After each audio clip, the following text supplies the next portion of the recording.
Hey everybody, welcome back to ChortleCast. I'm Jake, aka the sick one, and with me today, Steven, the King of Thieves. Are those our new nicknames? I'm the King of Thieves and you're the sick one? I'm naming myself the sick one now because I have been sick this whole month. Started out with hand, foot, and mouth, which is a horrible thing to get as an adult, and I don't wish it upon my worst enemy. And then I got the flu, and so I'm still kind of coming off the flu. So if I sound a little sick in this podcast, that is why. But also, Steven, this is our triumphant return. Even though I'm like hobbling in, you know. But we have been on a weird hiatus. Maybe triumphant. It's like, because when you hear triumphant return, you think of like, you know, marching in on a horse, but you're more so like being wheeled in on a cart. This is we're just really happy we're not dead. Victory return. We're back. We've been on a brief hiatus from ChortleCast. I've been the first time I was sick. The second time Steven got married. Then I was out of town for Las Vegas for a convention, which is where I got the flu. But we're back this week. I said, no flu. Sorry. You're coming on the podcast. We're going to do it. So we are back. We're here. It is ChortleCast. And if you didn't know, ChortleCast is the official podcast of Chortle Games, where we talk about TV shows, movies, videos, games, mostly video games. Not so much mostly video games today, but that's okay. Anything else we really want to talk about? Games today. It's going to be a good time. We have a great time. Yeah. It's me and Steven. Sometimes we get Brody. I'm hoping we'll get Brody on a podcast soon again. That'd be fun. It's been a while. But anyway, we got a great show for you this week. We're going to be talking about the Disney Plus service. We got a lot of details on that this week. We're going to talk, and then we're going to talk a lot about Star Wars. Okay, we got a new Rise of the Skywalker trailer, and then we got that's a stupid name, the Jedi Fallen Order story trailer. So we're going to talk a lot about those. But first, Steven, it's been a while, so let's catch up. What you been playing? What you been doing? So a lot of things have happened in the past little bit. I got married. There's my bling on my hand right there. Nice. But I guess I'll go chronological. So got married. You were there. You were there. Yeah. Actually, a few of you did watch from the channel, so I'm glad you guys were able to share that day with us. But we went on our honeymoon, and I just want to brag real quick because I like learned how to be a husband real quick. Yeah. Because we got to the hotel we were staying at the first night, and I was wearing my Green Lantern shirt. Yeah. And this guy comes up with his bellhop, looks at me, and they're really nice there. They really knew how to engage with people. And this was before we got to Alaska.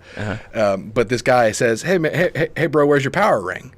And I just hold up my left hand and just look at him, and he just goes, ooh, you're quick.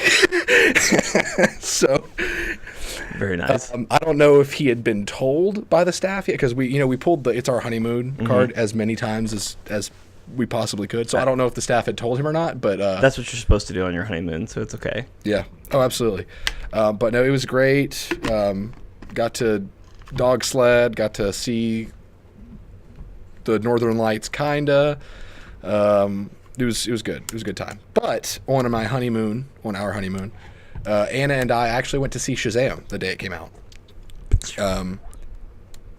And what was that noise you just made? That was when you said Shazam. I made a little lightning noise and a little lightning strike. Okay. Went, like, okay. I know you're not gonna be able to appreciate this, Jake, but appreciate it in post. Okay. When I heard that noise, I this is what I saw. I just. So I was like, what on earth? But so we saw Shazam. Yeah. And it was really good. I've heard a lot of good things about it so far. The score sounds a lot like John Williams, which is awesome. But the movie itself, it was very faithful to the comics. It was it was lighthearted when it needed to be, but it also was like pretty dark and emotional at parts, because it tackles the idea of being a foster child like head on, and actually kind of has a message with that. And so that was really cool. But the director who did it actually is a upcoming horror director. So there's going to be a scene, and I'm just going to tell you this, but without any context, the boardroom scene. And you will know, yes, a horror director directed this movie. But it was really good. I strongly recommend it. And then after that, came back, and The Division had released World Tier 5. Dun, dun, dun. And they screwed up the game when they released World Tier 5. Of course they did. It's about time they screwed something up. You know what? It's been too perfect up to this point. It honestly has been, and I say screwed up in the sense of they tried to course correct some things and overcorrected to where, for example, skill builds, which are what you were going to run and what I run.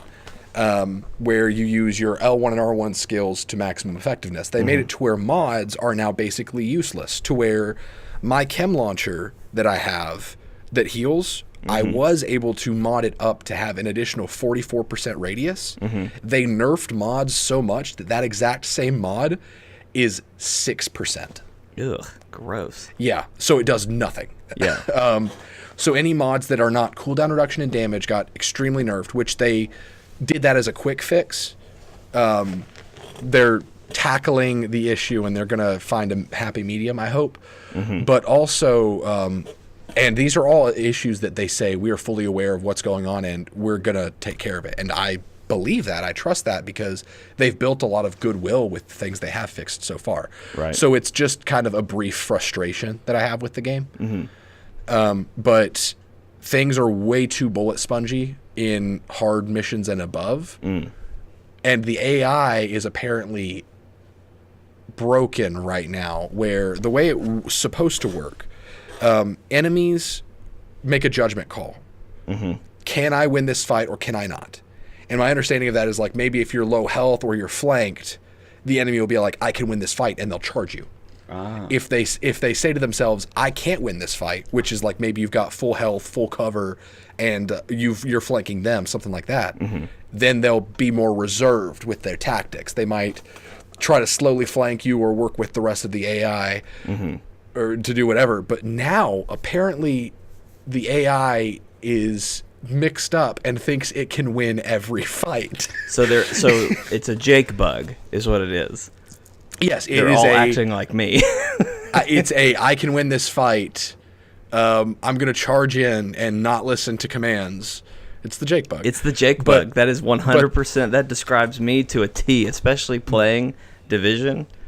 But the problem with that is that because they're so spongy compared to players in harder modes, they usually can win the fight because they can just charge you, get behind you, and you can't out damage their movement. So that's kind of a bug right now. But the game is still great. There's still a lot of content to do. I'm almost gear score 500.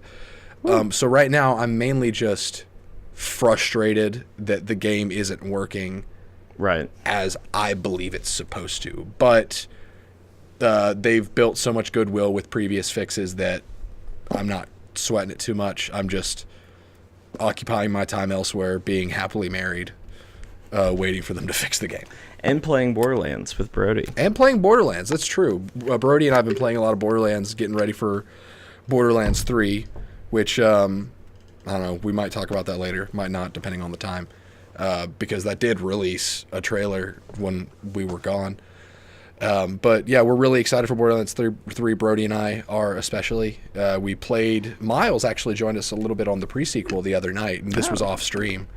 And he picked Claptrap as his playable character. Of course he did. Which is, and I told him, we were like, Miles, play Claptrap. And he was like, I don't want to do that. He sucks. And I was like, Miles, he's the wild card character. And Miles was like, oh, okay, yeah. And that was like literally his response. Was like, okay, yeah, I'll play Claptrap. Wow. And he did. And stupidest thing happened. He joined us while we were level 14. And so he didn't have a kit to double jump. So like an idiot, he got himself stuck in a hole with no stairs, and he couldn't get out because he couldn't double jump yet, which is hilarious because it's actually a part of Borderlands 2 that Claptrap can't proceed because he doesn't have stairs, and it happened to Miles in like 30 seconds. That's amazing. So yeah, it's been a lot of fun. We're gonna probably be streaming that a little bit more, not consistently, but yeah, lots been happening. This has been a busy couple of weeks. Well, because I've been so sick and traveling, I have really not played that much. I've been playing Far Lone Sail, for the last 2 Saturdays for streams. We beat it this past Saturday. Really enjoyed it. It's a very depressing, very singular experience, but it was a lot of fun. I really, really enjoyed it. That's all I really played. I've been watching a lot of Netflix shows and movies, and I wanted to mention Highwaymen, which is this story about the lawmen who caught and killed Bonnie and Clyde, and it's very good. It's very, very good. It's got oh shoot, I want to say Willie Harrison, but I don't think that's right. It's the guy who's in Hunger Games. And he's Woody Harrelson. Woody Harrelson. That's it. Yeah. Yeah, he's in it. He's pretty good.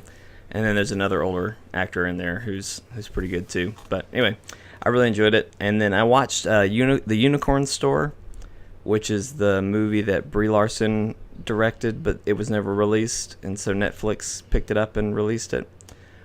It was reviewed pretty harshly. I think IGN gave it like a 4.5. I didn't think it was that bad, but I enjoyed it. You know, sometimes, Steven, when you just need to watch, like, you just want to watch something, but you don't, like, really care about it. You know what I mean? Yep. Like, you just kind of want to see people you like moving around on a screen. Yeah. That's what I needed in that moment, and so that movie was great. I feel like that's why people watch The Office as much as they do. Yeah, that's probably a good explanation for it. I don't know. Anyway, but yeah, that's all I've really done. My catch up is a lot more boring than yours. I bought a house though too, but I can't really talk too much. Oh, you about actually bought the house? We haven't closed yet. We will be closing very soon, but that's a big life adjustment there. See, this is what's so great about the ChortleCast is that this is like the main time that Jake and I have every week to talk and learn about each other's lives. And so I'm over here like, what, you're a house owner now? That's crazy. I'm learning this live. Did we not tell you this at the wedding? You know what? You probably did. I knew it was coming, but like, let's be honest. I was so phased out during the wedding. You were focused on way more other things going on. Yes. Actually, I just want to talk about your wedding for a moment here because I don't know if we really had a moment to just like dive into it. We didn't. But I thought it was so funny. Because I felt like you and Anna had a completely different experience than the rest of the wedding party. Because I felt like we were all like I felt like we were almost embarrassing you guys if you had even noticed us because we were, you guys were like being so cordial and like meeting your guests and like, saying hi to everybody and we were like on the dance floor like layers of clothes are coming off. Like we were grinding and jumping around everywhere. We were having a good time. Yeah. And I was just like, Steven and Anna are just in their own world right now. And then we're in our world. It's crazy. We did not get to enjoy the reception at all. And I know a lot of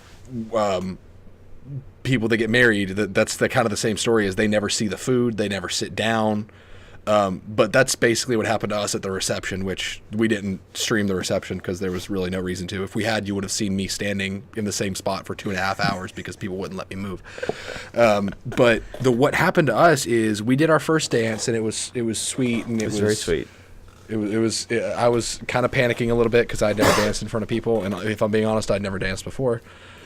Which we're gonna get to that in a second because I actually danced twice at my reception. But we'll talk about that in a second. But so we did our first dance. Then Anna did her dance with her dad, and it was really sweet too. And then we walked off to the side, and then we just started getting hit by people. Mm-hmm. They made a freaking line to talk to us. And it was awful because like even our photographer set up next to the window and was like, basically I felt like we were like the hit at Comic-Con. And people came up and were like, okay, you have literally 15 seconds to just tell me what you want to tell me before you need to move on, get a picture, and then go. Like, and so that was upsetting. And I really feel like they should change wedding etiquette and make it to where like you don't approach the bride and groom, you wait to be approached. Because it's just like, we spend a lot of money for that day. Let us enjoy it. Let us approach it how we want to approach it. That just seems, and I know it's like having just experienced it, I'm going to think it's rude, but I just think that's rude to to barrage the bride and groom like that. And no one person's responsible for it. It's a horde mentality. Mm-hmm. Like they all just were like, I'm just going to do this and go. But when everyone does that, it becomes a problem. Yeah. But then when everybody was dancing, it was during Wobble, right? Yeah. I love the Wobble. I made the mistake of making eye contact with Jake while he was on the dance floor, and I was off to the side. And it was like, you know that scene in Monsters University? I love any story that starts that way. You know that scene in Monsters University? Where Sully is like, standing off to the side, being the cool guy, and then the little Uzi thing just like, oh, and then like hits him with the lasso. Uh-huh. That's how this felt, but it was way more aggressive because Jake came up to me and pushed, like he grabbed my hand and pulled me, and I was like, no, Jake, no. He's like, yes. And at some point, the grip on your shoes or whatever just like they became skates. Like funny story. You slid. I said straight. I said literally 2 hours beforehand when we were taking pictures with the family. I said, wow. These shoes don't have any slip resistant. I hope that doesn't become a problem today. And like it's funny because I had like a flashback to that moment when you were dragging me, because like when my shoes stuck, I was like, oh, okay, maybe it'll work. And then I had like a flashback thought bubble, and then I was like, oh, and then pop, and then I just went. I mean, it was like you were on roller skates. Like you had no resistance to me. I was like, this is way easier than I thought it would be. I'll tell you the reason why it was so easy. My sisters, all three of them, saw that you were trying to pull me, and they pushed me from behind. They pushed me onto the dance floor while you were pulling me, so I could literally do nothing. So yeah, it's fine. Most anxiety-driven day of my life, and Jake's like, you know what? What's another 100 feet out of your comfort zone? Here we go. Here we go. Let's do it. You had a good time though. You had fun. Yeah, it was what it was. I was so far gone at that point where like nothing could have made me uncomfortable, probably. Yeah, well, there you go. Okay, well, let's jump into news. Speaking of things that are going to make us uncomfortable, let's talk about Disney's new streaming service. Yeah, you say that, but it's honestly a really sweet gig. The Disney the D Plus. Yeah, Disney Plus. Absolutely. That was a horrible segue because it really is not that bad. So it's releasing November 12th. The price, which has been arguably the biggest question. Right. The price is $6.99 a month or $69.99 a year. So, arguably a really reasonable price. Right. Cheaper than Netflix, I know. Is it cheaper than Hulu? I'm not sure how much Hulu costs. So Hulu is the best deal right now because actually if you own Spotify Premium, you get Hulu for free. And I think by itself, Hulu Plus is maybe $8.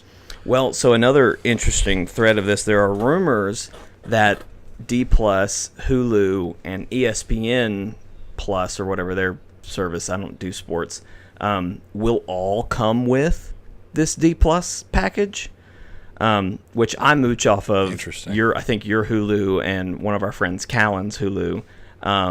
Yeah. But I mean, I'm probably getting D Plus now. So if it came with that would be a great addition.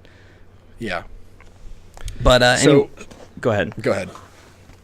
Just when you start talking about like specific things that are offered, I'll chime in because I have a lot of thoughts on that. That's what I'm getting to. So, there have been a lot of things that we've known are coming. Like we've talked about the What If Marvel series.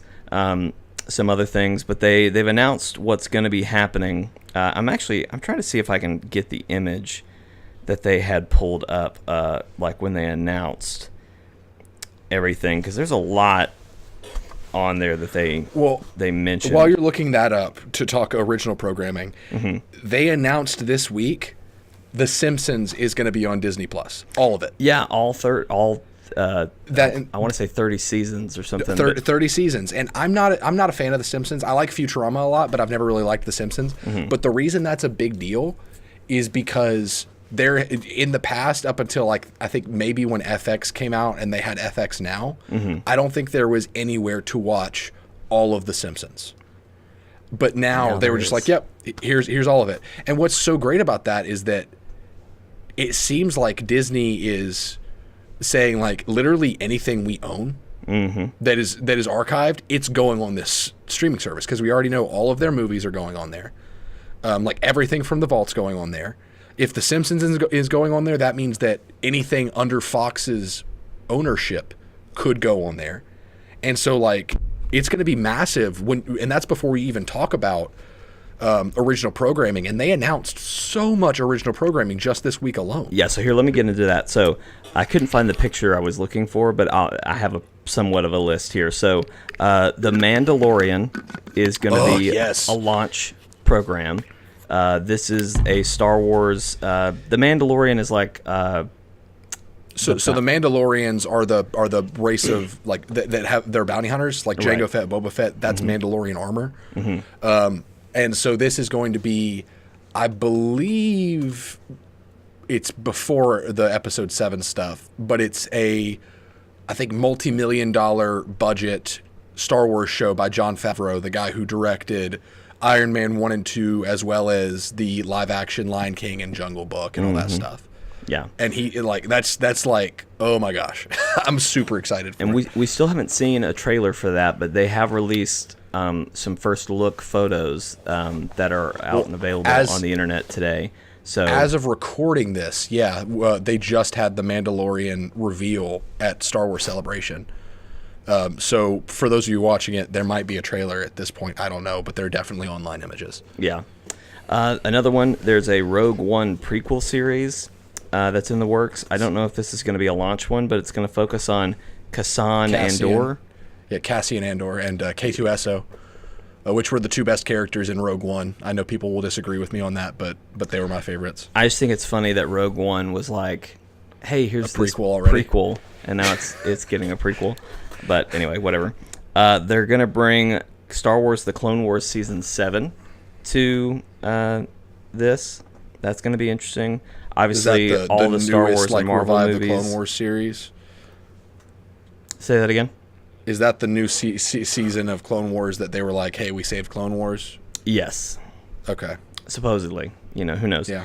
So, and then with the, that rumored Loki series, we now know that is a Loki prequel series that's going to happen. So that's coming to the service. There's going to be a Wanda and Vision and it's called WandaVision. WandaVision, yeah. That's a terrible name. There's a lot of terrible names going around today, Steven. We need to go. Someone needs to go to Disney and smack them around a bit and be like, who's naming these things? Yeah. More on that later. The Falcon and Winter Soldier. I'm excited about this one. I'm excited about that one too. That's going to be a good dynamic. I think that could be a really good show. Of all these like random Marvel movie characters that they're giving shows, these two make the most sense. This one right here, the Falcon and the Winter Soldier, that one makes the most sense to me. Yes. There's going to be a Hawkeye series, but it's believed that it's going to focus on Kate Bishop. Jeremy Renner is apparently involved, and he's going to reprise his role as Hawkeye. I think that it's too soon to push Kate Bishop because I feel like we've barely gotten to know Clint Barton in the MCU, but whatever. We'll find out. And then the first of the What If episodes will be what if Peggy Carter got the super soldier serum and became Captain America, and Steve Rogers did not. Actually, it's supposedly Steve Rogers is going to get like an Iron Man-like suit from Howard Stark in this. So that's cool. That's pretty cool. Yeah, that could be really interesting. Obviously, all the Marvel movies are going to be on there. Book of Enchantment. This is one I didn't even see until just now. Disney is developing a live action series based on the series of novels from author Serena Valentino, each of which will focus on a different Disney villain, like the Evil Queen, Maleficent, and the Beast, who's not a villain, but whatever. The series will be written and produced by Quantico's Michael Seitzman. Interesting. All right. Yeah. Diary of a Female President. Not sure what that's about. Don Quixote is apparently getting a series on there. Father of the Bride's going to be on there. Flora and Ulysses is another thing that's going to be on there. I'm not sure what this is. There's going to be not a Beauty and the Beast, a Lady and the Tramp live-action movie with real dogs, not animated dogs. Interesting. And by that I mean CG animated dogs to look like it's live action. There's a High School Musical series, Steven, and I don't understand why. I mean, that's been kind of, with the original programming that they've been doing with Disney Plus for most of it, that's been kind of my response is, okay, but why? Yeah. There's a whole lot that they're doing on here. There's going to be a Monster Inc. series. They're doing another Muppet series. There's this thing called Noelle, which I'm still a little confused what it is as well. It's got Anna Kendrick in it, though. I mean, it's like top-notch. There's going to be a Phineas and Ferb movie. Pixar short films are going to be on it. Did you say Phineas and Ferb movie? Did you say a Phineas and Ferb movie? Yes. I'm all about that. I love Phineas and Ferb. I did too. But anyway, there's a lot of content, and for $6.99, it's going to be great. Now that we know a price, and it's honestly, it's under $10. So for me, it's like, okay, I can get on with this. But it's crazy because I'm looking at this, Steven, and for those of you that are just hiding under a rock, you may not know that Game of Thrones premiered its last season last night, and I, as recording this, am preparing to watch that. So I had to renew my HBO service. It's $15 a month, Steven. That's more expensive than Netflix, and obviously way more expensive than this. But you're getting way more bang for your buck for this. It's crazy. $15 was the initial price for Netflix's digital content as well as Hulu's digital content, and they've really just dropped it back over the years. But for some reason, HBO has not. And honestly, it's because they've got you by the balls and they know it. Like, we got your Game of Thrones right here. Exactly. They got your Game of Thrones. They got your Westworld. They got what else? Like, it's they got what else? Like, I honestly don't know what else does HBO even have. I've never I don't been either. HBO. I don't know, Steven. They've got movies, I guess. They got movies. That's something. Okay, speaking of movies, let's jump into some of this Star Wars action that's been happening this week, Steven. Let's talk about Star Wars Rise of the Skywalker, Steven. Stupidest title since Force Awakens. Come on. I don't think Force Awakens doesn't even touch this. That's way stupider. When I heard that the title for Episode 7 was The Force Awakens, my thought was, wow, is this a new movie or a new free mobile app? Like, I don't know if Force Awakens was that bad, but this is pretty bad. This is awful. Like, so I have several issues with it, but this has brought to light a trend that I think should stop because it doesn't make sense. First off, several times in the trailer, they say the end of the saga, the end of, the final chapter, whatever. Yep. And then to name it the Rise of the Skywalker, like, shouldn't this be like the legacy of, or the end of, or like, I don't know, something to say like, wow, look at those great Skywalkers. But well, Jake, you don't understand. Not the Rise of. When you put Rise in something, it just makes it more marketable. But, and this is a trend that needs to stop, because as soon as I said that, I thought, wait a minute, wasn't the last Christopher Nolan Batman movie called Rise of the Dark Knight? Dark Knight Rises. Dark Knight Rises. And I was like, why? It's then you the got last Rise of the one. Guardians, which is that Guardians of the Galaxy, but it's Guardians of the Holidays, basically. Right. Like, it's a stupid trend, which is like, it's kind of like Origins with video games. Mm-hmm. Everything has to have Origins in it. Mm-hmm. That's how like we were for 2013 to 2017. I don't know. I've got so many problems with this trailer, but I will say this. If this was the second movie, mm-hmm. if Last Jedi had never existed, I actually would have been excited for this movie. Because the trailer does have moments of engagement. Mm-hmm. But the first shot being, Rey doing the Matrix jump over the TIE fighter, stupid. It's stupid. in my opinion.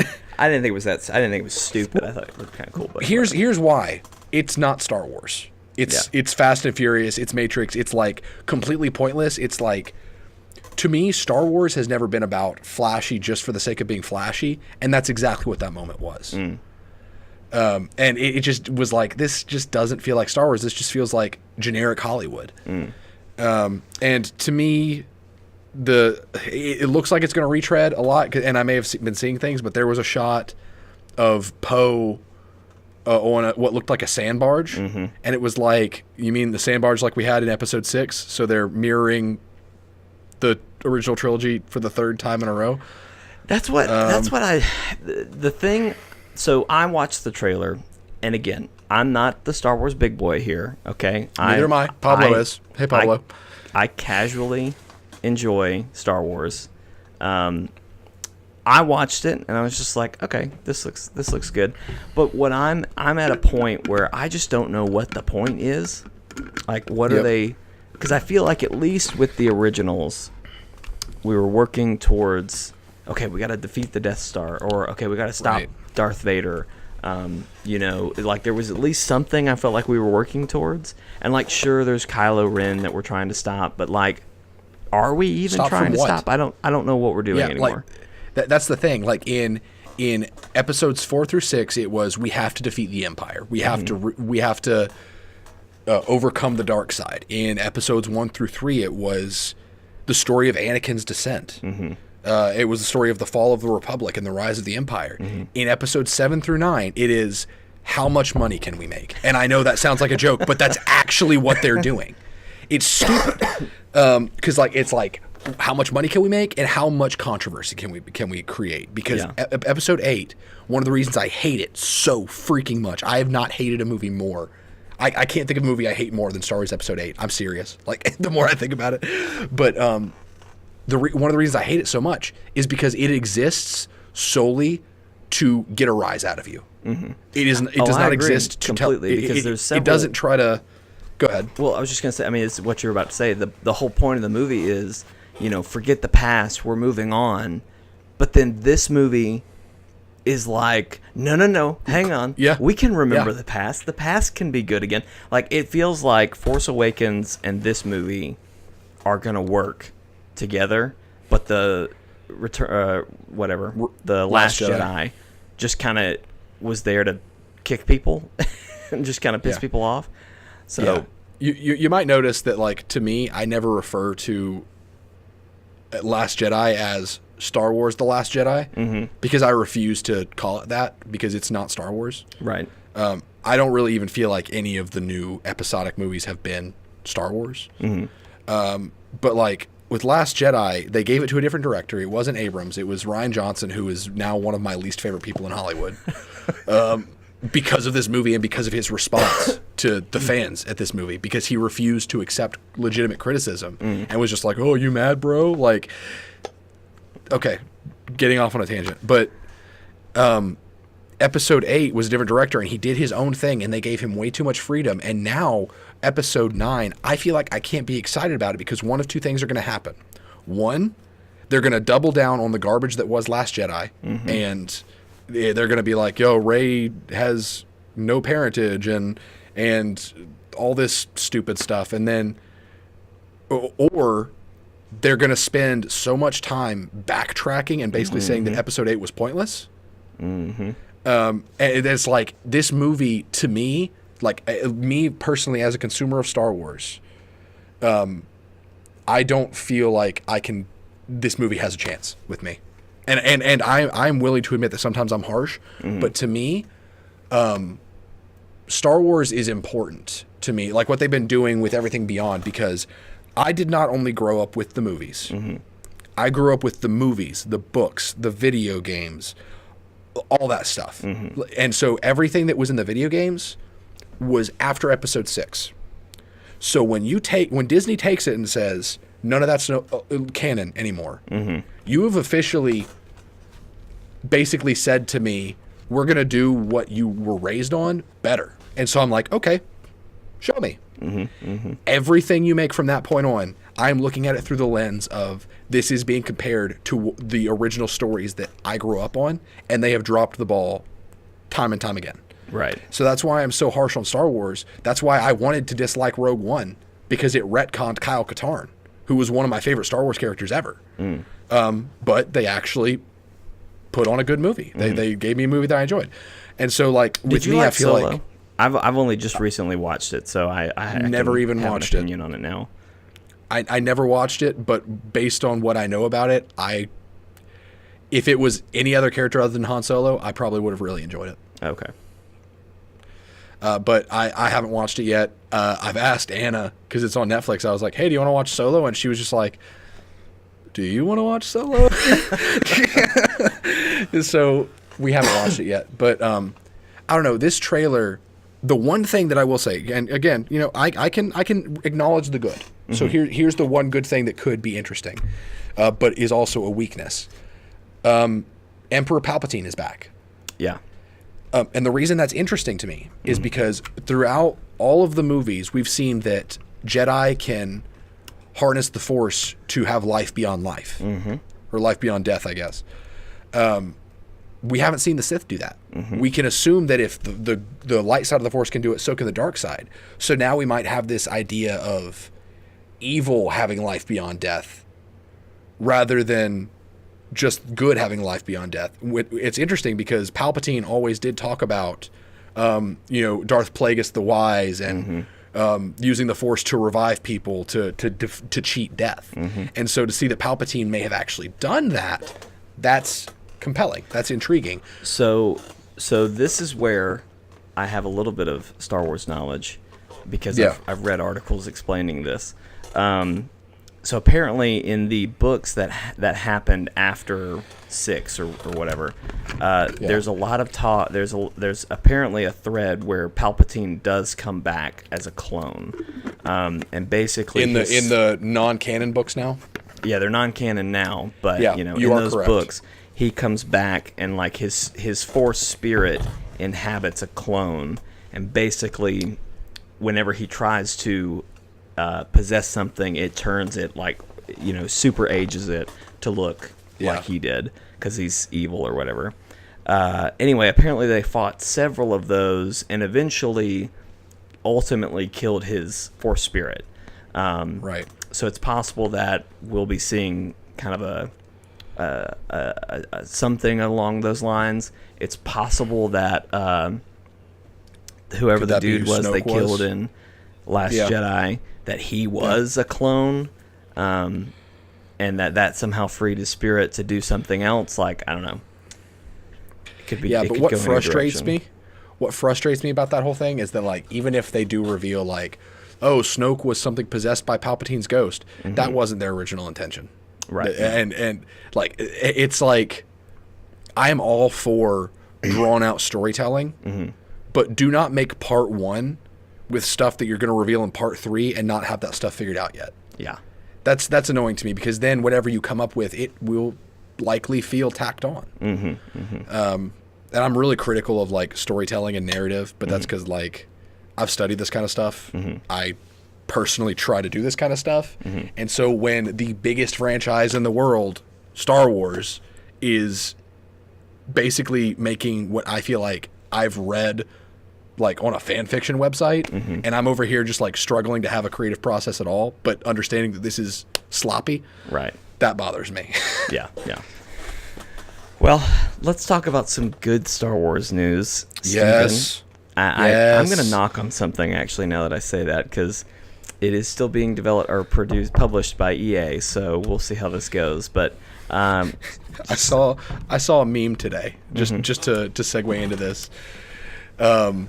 It actually was 2 different memes, but it was, a single player, story driven, no microtransactions, no multiplayer Star Wars game by EA, and it was just like this. It was from a cartoon or something, but it was like, this bastard's up to something, and I know it.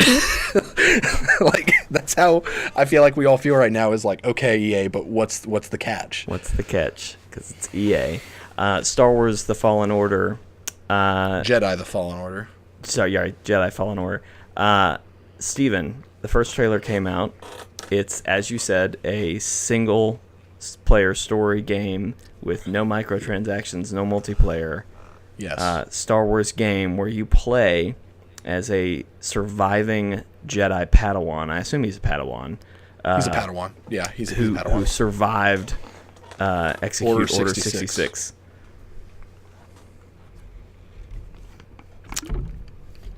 So, what do you think, Steven? All right, so I'm really excited. I've been really wanting another single player Star Wars experience because, like, I've mentioned Kyle Katarn as one of my favorite Star Wars characters. That's because Star Wars Jedi Knight 2, Jedi Knight 3, all that stuff was like my go-to when it came to post Episode 6 content. I loved that stuff, to where it was a game where you played as a Jedi that existed outside the Order. In a time where Jedi were few, and it was just cool to see that kind of character. And with this character, I referenced Magneto in X-Men Apocalypse. One of the effective things they did in that movie, I wasn't a fan of the movie, but one of the effective things they did was they tried to show Magneto. They showed Magneto trying to move on, trying to be normal, trying to be one of the humans that he's resented. And then while he was working at the Foundry, one of his friends was about to die. And he used his powers to save the person, and someone noticed, and they came after him to kill him. That's like exactly what happens in the trailer. Cal is working with these people trying to fit in, trying to exist, not to stand out. And he saves somebody, and I'd be willing to bet that somebody probably double crosses him. And it's a compelling narrative as someone who, like, he could have let that person fall. Right. But we've gotten an introduction to who that character is already by showing that he truly does believe in the good side of the Force, like life, like the sanctity of life and everything.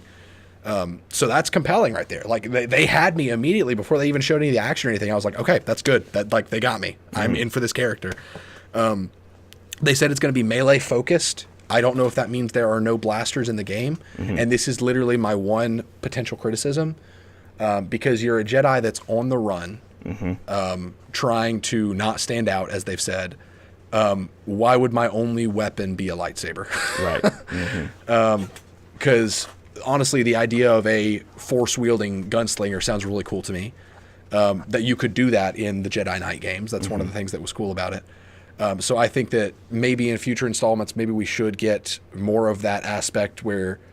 Because one of the cool things about post Order 66 Jedi is that they were not solely restricted to the lightsaber. They were multi-trained.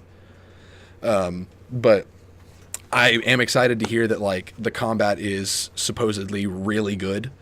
Yeah. Which, of course, they're going to say that, but... People always make this comparison, but they've said this comparison, that it's more of a Dark Souls-like kind of combat where it's difficult, it's focused. So that's exciting to see. See, I want something mixed with, like, Dark Souls and The Matrix. Yeah. Where, like, my movements matter, but I can, like, wall run and backflip. Yeah. Yeah, because I don't want it to be... I mean, if you're going to be a Jedi, let's be a Jedi. You know what I mean? I don't want it to feel like... Because with Dark Souls, when you swing a weapon, it feels weighty and it feels powerful. But a lightsaber it's light. It's literally a laser on top of a hilt. So I want the hits to be fast. Yeah. I want them to feel punchy. But I don't want to feel like when I hit the attack button, it's like 2 seconds to hit with the saber. I want it to be fast, dodge fast, do wall runs, backflips, force push, all that kind of stuff. Like, I want to feel like I'm watching, like, a DBZ fight or something, like where everyone's moving fast, but it's still thoughtful. Did you play The Force Unleashed? I did. Okay. On the Wii. Yeah. So that had a lot of force powers and stuff in it. Do you want it to be that crazy? Because for me personally, I'd like to see just a toned down version of that. Because I felt like that was crazy, some of the stuff you could do in that. See, I don't want Cal to literally be pulling a Star Destroyer out of orbit. Yeah. As amazing as that was, I don't want to be able to do that, but I do think that moves like pulling up a stormtrooper, throwing your lightsaber, and it stabbing him, and then pulling the lightsaber back, then dropping the body, stuff like that. That's still like within the realm of possibility of a lightly trained Jedi. I want to see that. I guess what I'm looking for is less power, more control. Yeah, that sounds good. Yeah. Because the finesse of a lot of Force powers is really interesting. Again, Jedi Knight did a really good job with that, where you had Force push, which was one, and then Force pull, which was another, and like push, you could push them off cliffs, or with pull, you could pull them towards you, or if they had a gun, you would pull the gun and take it in your hand. Stuff like that, to where like you would think that Force telekinesis is kind of the same thing, but they turned the same thing into two different moves that had very specific purposes, but they kind of felt like one and the same at the same time. Yeah. So I would like to see that, to where there's more control in how you use the Force, but I don't necessarily want that crazy overpowered stuff. I don't feel like I would even care to see dark side powers in this. Yeah. Like, I would be okay with not shooting lightning out of my hands in this game. I really would. Right, and I mean, they showed, it looks like he's going to be fighting some dark Force wielders. So yes, the Sith, the Inquisitors, which were Force sensitive. I believe most of them were Force sensitive, or some. I don't remember. But they were sent to hunt Jedi, and they weren't overly trained. I think. But actually, fun fact about that: the second sister, which is the name of the girl character that hunts him down, they set her up 8 months ago in Darth Vader's new Marvel comics. So they've been preparing us to meet her in the game by introducing her in the comic books. That's awesome. That's really good. Yeah. Good on them. Let's hope they don't ruin it.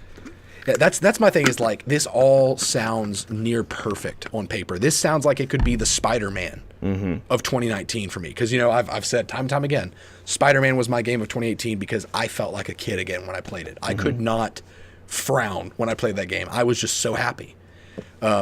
And with this game, if they make me feel like a Jedi, if they make me feel like I felt when I played Jedi Knight, I'm going to be a kid again. And I'm going to be so happy to say that, like, 2 years in a row, I played games that, like, made me smile like an idiot. Well, let's hope they don't ruin it. Well, hey everybody, thanks for watching this episode of ChortleCast. We do hope you've enjoyed it. If you did, there's a couple things you can do to help us out. Number one, if you're watching on YouTube, you're already at chortlegames.com. You can leave a like on this video, share it with a friend, leave us a comment, all that good stuff really helps us out. If you're an audio listener, you can leave us a review on iTunes. That helps people find the podcast. You can also follow us or send us an email at chortlecast@gmail.com. If you want to send in news stories you've heard about this week that you want to hear our thoughts on, if you've got topics or questions, you can send those in there. You can also do that in our Discord, which you can get to through the banner of our YouTube channel. You can leave us questions, comments, all that good stuff there. And then also you can follow us on Facebook and Twitter, both at Chortle Games. Steven, thank you for being a part. It's good to be back. It's good to be catching up with you again. It is good to be back. I've missed this. I know. I've missed having these. I haven't missed the days because, you know, Sundays are my Mondays. Yeah, they're pretty rough. But this is good. It's good. It's good. This is why we do this. We do this to all hang out, and it's been a while. So, all right. So for this week, the podcast is not the only thing we do here on Chortle Games. We've got lots of content. So the podcast airs every Monday at 12 o'clock Central Time. So if you're watching this live, thank you. We appreciate you. Tomorrow, Tuesday, we will be having what we call Team Up Tuesday. Hopefully, it will be Brody and Steven continuing their Borderlands prequel gameplay. Borderlands, the pre-sequel. And if we're really lucky, we might get Miles. Ooh. It might be 3 of us. Yeah. And if we're unlucky and don't even get Brody, it'll probably be me and Steven playing something. Yeah. But we'll see what happens. Either way, it's probably going to be on Tuesday. On Wednesday, we will hopefully have a Let's Play of me playing Falcon Age, which is the fun VR game where you have a cute little falcon. I say hopefully and maybe because I punched the mic at some point during the recording very early on, and it muted it until the very end. I'm going to see how horrible the visual camera's audio is, and we'll go from there. So it may just be a really bad sounding episode. Just dub over it. I don't know. Or send it to me and I'll dub over it without even knowing what you're saying, and we can do like a Whose Line kind of thing where it's. I like that. Yeah. I don't know how well it'll work for this one, but that's okay. I named the bird Cubert.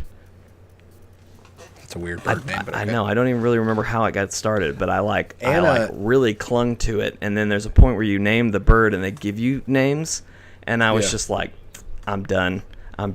This bird's name is Cubert, and I'm not changing it. Anyway, that'll hopefully Anna be... and I met an eagle on our honeymoon. His name was Adonis. Oh. And he was a bald eagle who had to have his left wing amputated because he was shot. Oh, sad. That's so sad. But he was very majestic. Very majestic. Oh, what a majestic one-winged bird. That's hopefully going to happen Wednesday. We won't have any content this Thursday unless something goes horribly wrong with Team Up Tuesday, and it has to be Thursday. But we'll keep you posted if that happens. Friday, which is Good Friday for anybody who cares about Easter, you're probably off. It'll be me live streaming something Friday night. We'll have a good time. I'll keep you posted on what that is. And then Saturday, Steven is hopefully going to get to stream something for us. Steven, working at a church, has a lot to do with Easter. So I don't know if you know this, but like working at a church around Easter time, you tend to be busy. Yeah, just a little bit. So that might happen on Saturday. And then, of course, next Monday, we'll have another podcast for you. And that's everything we're doing on the channel this week. We're kind of finally back to normal, just a little bit. Yeah. So, anyway, thank you guys for watching. We'll see you next time. Bye. Bye.